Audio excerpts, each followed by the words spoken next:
Hello viewers, இன்றைக்கி நம்ம பார்க்க போகிற டிஷ் வந்து கேரட் கீர். இது வந்து ரொம்ப ஈஸி அண்ட் சிம்பிள், குழந்தைங்களுக்கு ரொம்பவே பிடிக்கும்.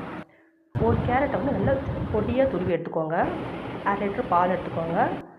1/2 கப் சர்க்கரை, கொஞ்சமாக கீ எடுத்துக்கோங்க, கொஞ்சம் முந்திரி பருப்பு, கொஞ்சம் அடிக்கனமான பாத்திரத்தில் அந்த 1/2 லிட்டர் பாலை போட்டு நல்லா கொதிக்க விடணும்.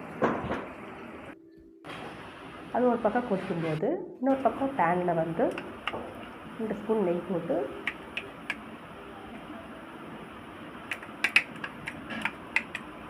அதில் கொஞ்சம் முந்திரி பருப்பை போட்டு நல்லா ஃப்ரை பண்ணி எடுத்துக்கணும்.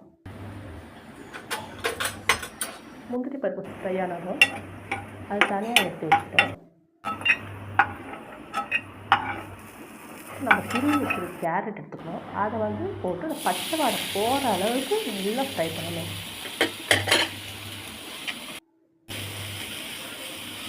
வறுக்கும்போது நல்லா ஸ்மெல் தெரியும். அந்த ஸ்மெல்லை வச்சு நீங்கள் கண்டுபிடிச்சிடலாம். கேரட் வெந்துருக்குங்க.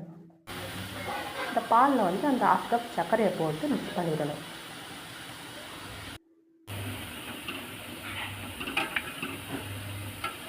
கேரட் கொஞ்சம் ரெடி ஆன உடனே அந்த கேரட்டை அந்த பாலில் போட்டு நல்லா மிக்ஸ் பண்ணிவிடணும். ஒரு 10 மினிட்ஸ் ஒரு கொதி வந்த உடனே எடுத்துடலாம்.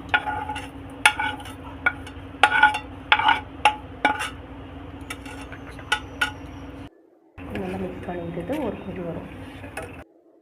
ஒரு கொதி வந்தோடனே நீங்கள் பவுலில் மாற்றலாம். இதை ஃப்ரீசரில் வச்சு கூலாகவும் குடிக்கலாம். குல்ஃபி ஸ்டிக் அந்த இதில் போட்டு குல்ஃபி ஐஸாகவும் சாப்பிட்லாம். ரொம்ப விருப்பம். தேங்க்யூ.